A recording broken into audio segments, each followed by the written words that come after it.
अज्ञेय आधुनिक हिंदी साहित्य के अत्यंत विशिष्ट लेखक रहे हैं। वे आधुनिक दृष्टि और अनुभव से संपन्न एक विचारक कवि के रूप में जाने जाते हैं। अज्ञेय को नई कविता का शालका पुरुष भी कहा जाता है।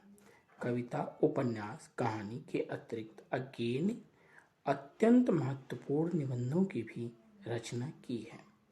इनके निबंध 3 भागों में विभक्त किया जा सकता है: साहित्यिक चिंतन संबंधी निबंध, यात्रापरक निबंध और आत्मव्यंजक निबंध। सबरंग और कुछ राग, आलवाल, भवंती, अंतरा, लिखी कागज कोरे, अद्यतन, जोगा लिखी, धार और किनारे अज्ञेय के महत्वपूर्ण निबंध संग्रह हैं। इनके निबंधों में बौद्धिक संवेदना, प्रखर चिंतन और सुगढ़ भाषा का अद्भुत तालमेल मिलता है। इनके निबंधों के विषय में विद्यानिवास मिश्र जी ने लिखा है: अज्ञेय ने हिंदी निबंध को सांस्कृतिक संवेदना के संप्रेषण का माध्यम बनाया और प्रमाणित किया कि व्यक्तित्व, संपन्नता और अहं का विसर्जन कविता की ही तरह निबंध का मौलिक गुण भी है। बौद्धिक और रागात्मक संवेदना में गहरे रचे हुए अज्ञेय के निबंध सच्चे अर्थों में निबंध कहे जा सकते हैं, जिनमें बंधन और मुक्ति का सार्थक अद्वैत दिखाई देता है।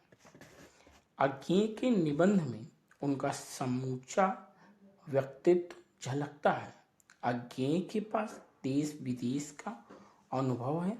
वे पश्चिमी साहित्य संस्कृति से भली भांति परिचित हैं। विदेशी साहित्य संस्कृति, विचार, दर्शन का प्रभाव भी इनके निबंधों में देखा जा सकता है। गहरी रागात्मकता, तटस्थता, व्यंग और प्रखर चिंतन इनके निबंधों की विशेषता है।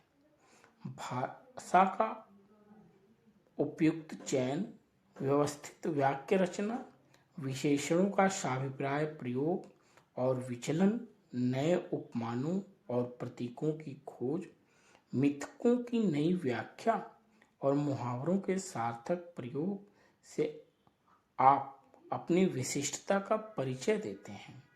निजीपन और संश्लिष्टता इनकी भाषा की प्रमुख विशेषताएं हैं।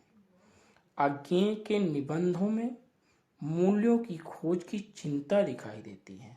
भाषा को लेकर जितना गहरा विश्लेषण इनके निबंधों में मिलता है, वैसा आधुनिक हिंदी साहित्य में अन्यत्र दुर्लभ है। कला, संस्कृति, साहित्य इनके निबंधों के मूल विषय हैं। इन्हें प्रयोग धर्मा साहित्यकार कहा गया है। अज्ञेय के निबंधों में आत्मव्यंजना की तटस्थता और मूल्य चिंता का विलक्षण समन्वय दिखाई देता है। इनके निबंधों ने हिंदी निबंध विधा को नया रचनात्मक संस्कार दिया है। व्यंग्य, लाक्षणिकता और बिंब विधानी शक्ति के कारण इनके निबंधों की भाषा अत्यंत समृद्ध है। धन्यवाद।